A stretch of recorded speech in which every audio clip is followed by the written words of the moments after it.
Just before we get started, streaming Rugby World Cup games, you can get it done via ExpressVPN. They got quick speeds, secure access, 30-day money-back guarantee.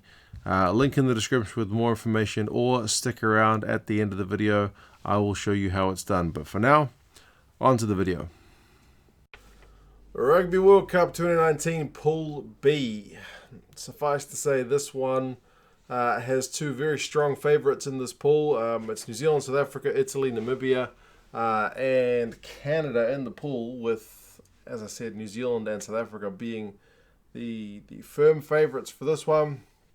So I'll go through the fixtures, have a quick talk about the rest days for each team. I've got the fixtures on the board in different colours depending on how many days rest, and also the travel distance, the original for the travel and the rest days I'll put in the description because that comes from Twitter. So this is the most favoured pool in terms of supplying a Rugby World Cup 2019 winner. If you go to the bookies, if you're betting on pool A, B, C or D to win the Rugby World Cup, like a team from that pool, this one is the favourite. I guess again it's all about South Africa and New Zealand, 5 Rugby World Cups between them.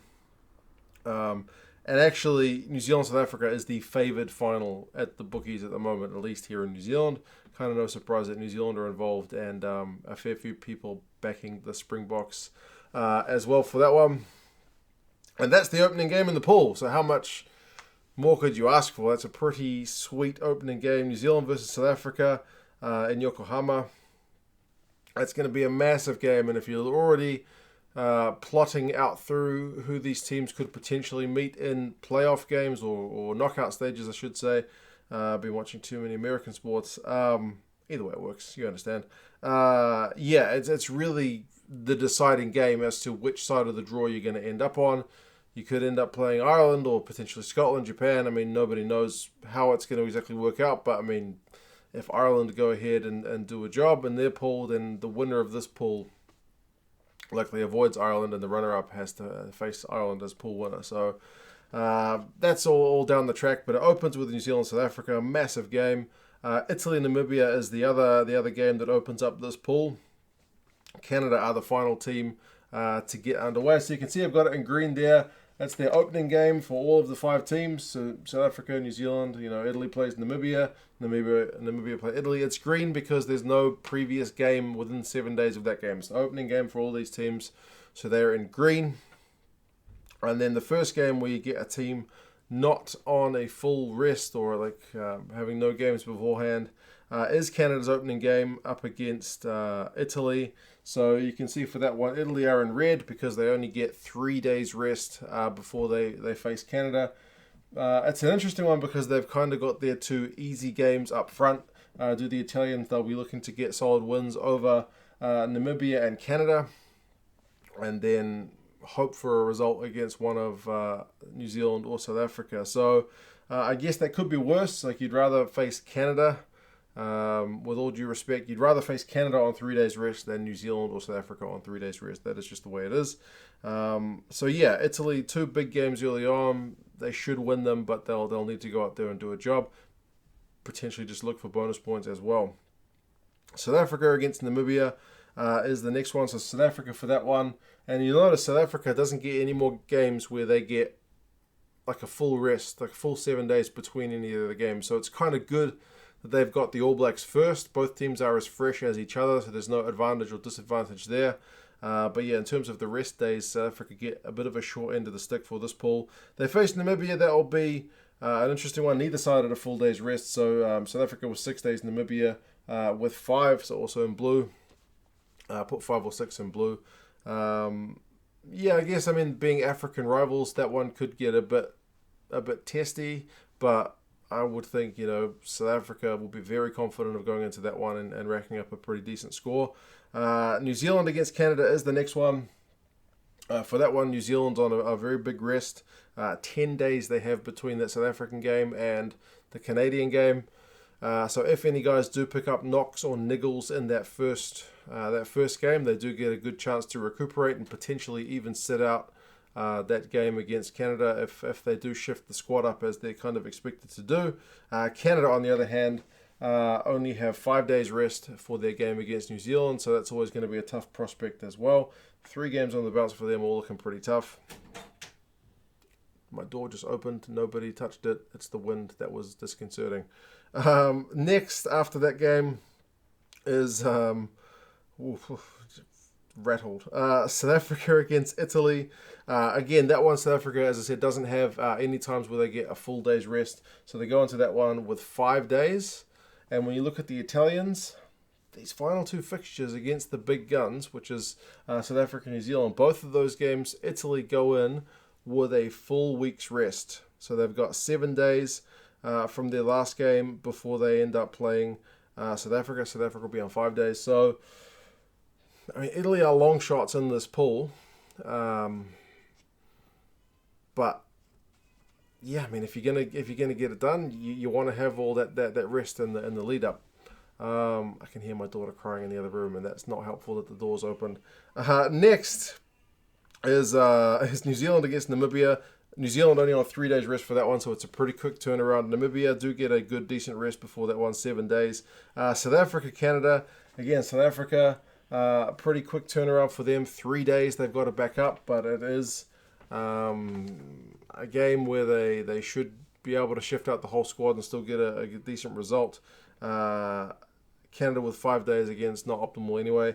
New Zealand, Italy to round out their pool. New Zealand on 5 days rest, so not 100%. And again, like I mentioned, the Italians will have a full day's rest, so might as well throw everything at it and see if they can escape the pool. And then the last one, Namibia, Canada. That actually could be a really interesting game because both of those teams are not favored to do anything in this pool. Canada do it with very little rest, having 4 days. Namibia are on 6, so neither get a full week, but neither team will want to be the team that gets the wooden spoon in the pool. They'll both want to get a win, so that could be a really interesting game. Despite the fact that neither of those teams is likely to make it out of the pool, it could be interesting just in terms of both teams will really want to win. That's their targeted game to get a win at a Rugby World Cup. So if you're looking at the overall numbers, Namibia and New Zealand actually get the best of the rest days with 18, which I think is the second best. Japan's the only team that has more than 18 days rest. Nobody has 19. I think it's Japan with 20, and the next best is 18. Italy's on 17, and as I mentioned, South Africa, but also Canada get the short end of the stick with just 14 days rest, which is, I think, pretty much the lowest. I don't think any other teams have as little rest as that. However, when you flip that around and look at the travel, South Africa actually do pretty well. They've only got to travel 716 kilometers for all their games, and that's among the best in the tournament. That's not that much more than host Japan, who have the best travel schedule. Then it's Namibia with 1,086. Then it's Italy with 1,594. Canada with 1,682. And then New Zealand 2,246 kilometers. So compared to South Africa's 700, that's it's a fair bit of distance they're going to cover. But yeah, would you rather have the rest days than the travel? The travel's not that big a deal if it's just domestic travel in Japan. I think that makes New Zealand like the 6th in terms of travel. I think it's Tonga that's got the most. But yeah, overall this pool is the second best one for having rest days. That's probably partially down to Namibia and New Zealand both getting 18. Pool A is the one that has the most rest days. Again, I mentioned Japan has a lot of rest days. And it is also pretty decent for travel, again being second best just to Pool A. So Pool A gets the best ride in terms of rest days and of travel, but Pool B is not too far behind. So yeah, like I mentioned, it should be an interesting one. It's the number one favored pool to get a winner from a Rugby World Cup.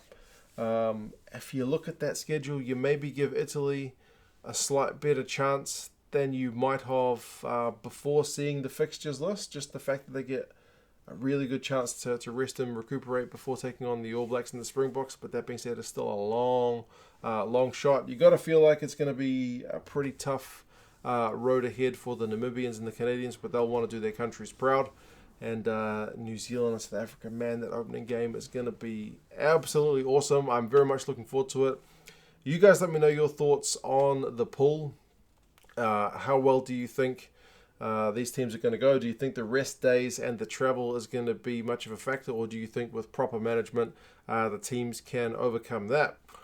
I'm going to go and shut that door because it's kind of creeping me out. But yeah, I'll talk to you guys again soon. See you later.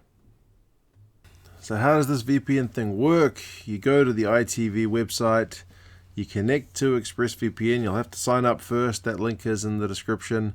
Once you're signed up, download ExpressVPN onto your computer, connect to a server in the UK, and when you've logged into ITV's services here, which is a free service with an email address, you find your rugby content, you load it up, and it's gonna play. That's pretty much how it works. It's pretty straightforward.